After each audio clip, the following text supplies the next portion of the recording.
You ever notice how people start drifting away when you start understanding yourself? It's subtle at first. You might not even realize it. A text goes unanswered. Someone doesn't reply as fast as they used to. Invites disappear. Conversations feel thinner. And at first, you panic. You replay every interaction in your head. Did I say something wrong? Was my tone off? Did I overstep? But here's the truth. None of that matters. Carl Jung said most people go through life wearing a persona, a mask that's built to survive social expectations. Think about it. From a young age, you're taught to behave a certain way, to be agreeable, to adapt, to smooth over tension, to make everyone else comfortable at your expense. And for a long time, that works. People like that version of you. They know how to interact with it. They depend on it. They feel safe around it. But here's the catch. That version of you isn't really you. It's a survival mechanism. And Jung calls the process of discovering the real you individuation, becoming who you are beneath all the masks. And this is where things get weird. You start noticing small shifts inside yourself first. You stop over-explaining. You don't feel the need to seek validation from everyone. You stop carrying emotional weight that isn't yours. You pause before reacting instead of reflexively responding to everyone else's energy. And when that begins, people notice. It's subtle, not dramatic, not confrontational, but they feel it. And most people, they're not ready for it. Because the version of you they knew, the agreeable, predictable, accessible version, is gone. And suddenly, they don't know how to handle the real you. So what happens? They drift. Quietly. Slowly. Sometimes without explanation. And at first, it hits hard. You feel lonely, confused, like something's broken. But here's the secret. It's not broken. You're just shedding illusions. Most people never met the real you. They met the persona you presented to keep life smooth, easy, and agreeable. And when that disappears, projections collapse. Jung said we project all the stuff we don't want to face in ourselves onto others. Our insecurities, our control issues, our need to manipulate dynamics without realizing it. And when you stop playing along unconsciously, those projections fall apart. Some people can adjust. They step up. They communicate. They lean in. Others vanish quietly. And that's when the loneliness phase hits. At first, it feels like punishment, but it's actually a filter separating people who only liked the illusion from those who can connect with the real you. Now you start noticing something else. The shadow starts showing itself. Those parts of yourself you buried to survive.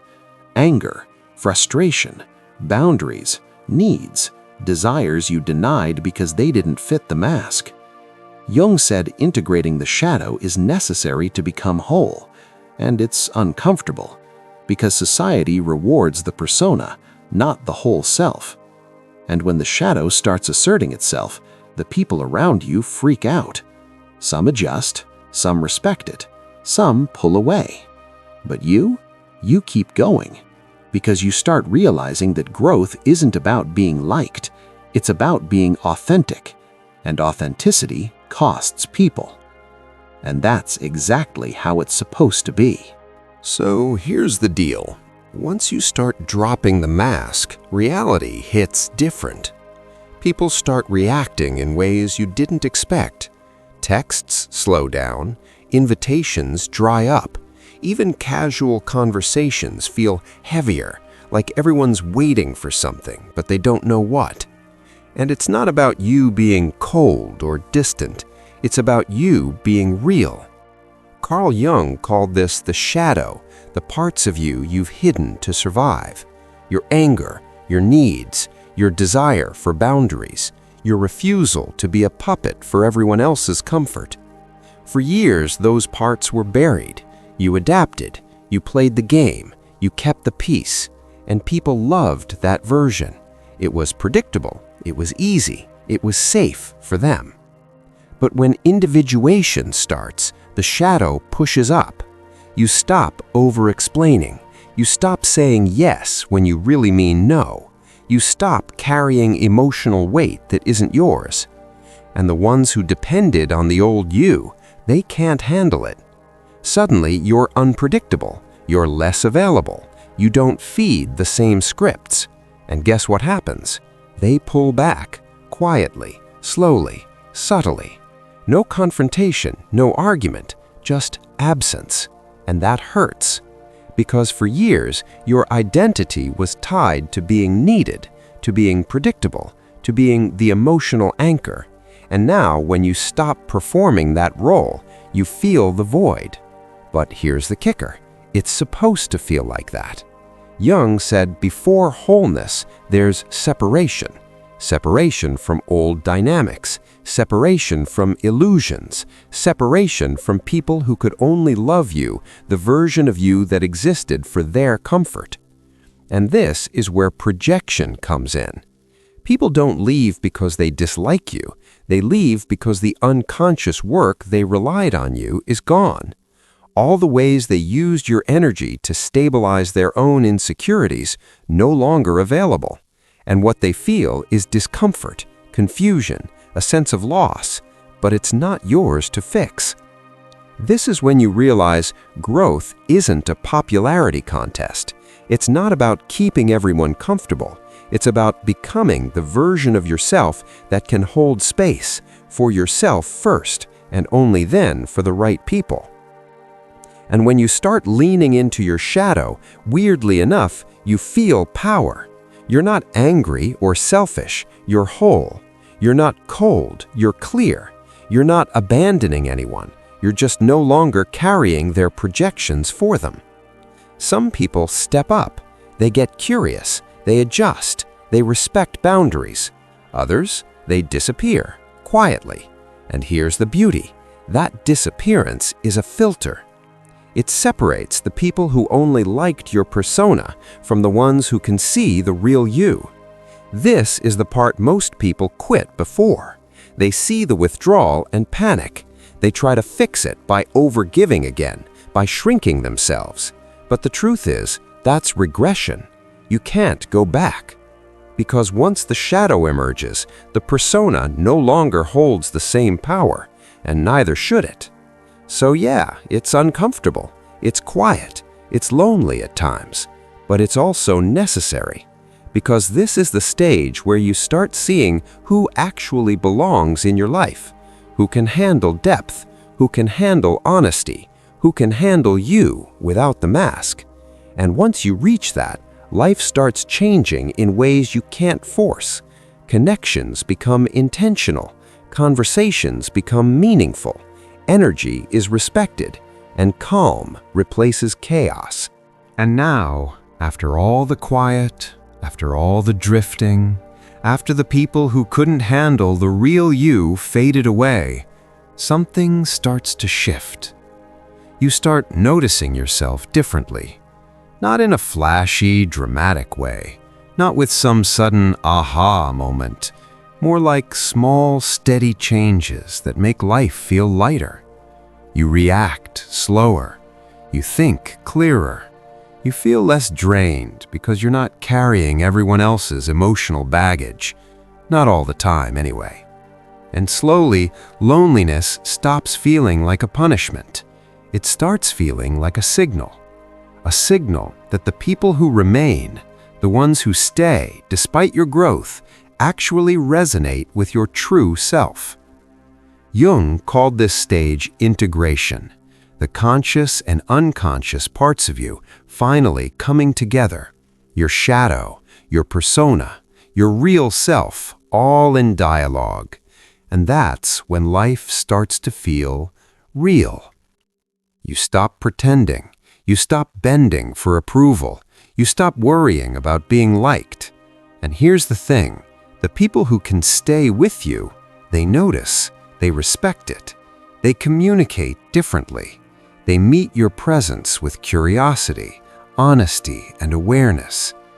The connections that survive this phase, they're deeper, more intentional, less chaotic. not based on need or manipulation. Because now you're attracting people for alignment, not validation.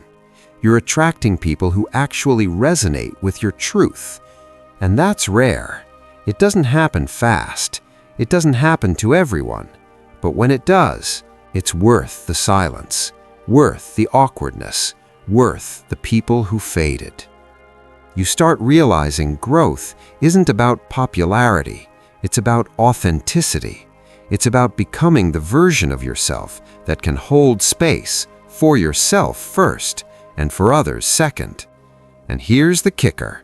When you reach this stage, calm replaces chaos. You no longer react on autopilot. You don't absorb unnecessary stress. You don't let other people's insecurities dictate your mood. You create space. You set boundaries. You connect intentionally. And that, my friend, is freedom. You finally understand Jung's point. The process of individuation isn't about pleasing people. It's about becoming whole. It's about integrating the shadow. It's about living without a mask. And here's the beautiful thing. The right people show up naturally.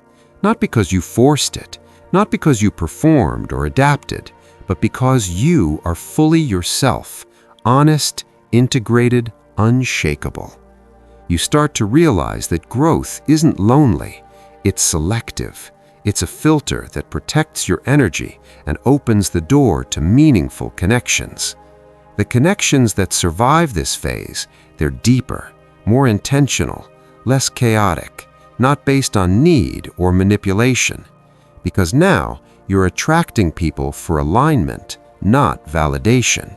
You're attracting people who actually resonate with your truth. And that's rare. It doesn't happen fast. It doesn't happen to everyone. But when it does, it's worth the silence, worth the awkwardness, worth the people who faded. You start realizing growth isn't about popularity. It's about authenticity.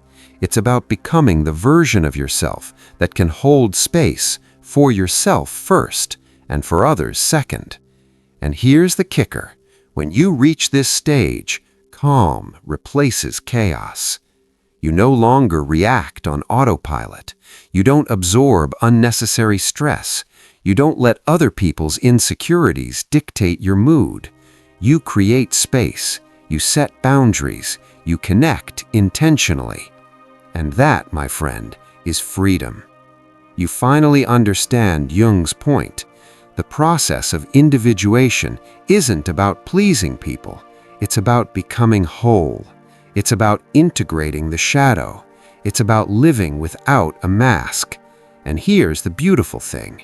The right people show up naturally, not because you forced it, not because you performed or adapted, but because you are fully yourself, honest, integrated, unshakable. You start to realize that growth isn't lonely, it's selective. It's a filter that protects your energy and opens the door to meaningful connections. The connections that survive this phase, they're deeper, more intentional, less chaotic, not based on need or manipulation. Because now you're attracting people for alignment, not validation. You're attracting people who actually resonate with your truth. And that's rare. It doesn't happen fast. It doesn't happen to everyone. But when it does, it's worth the silence, worth the awkwardness, worth the people who faded.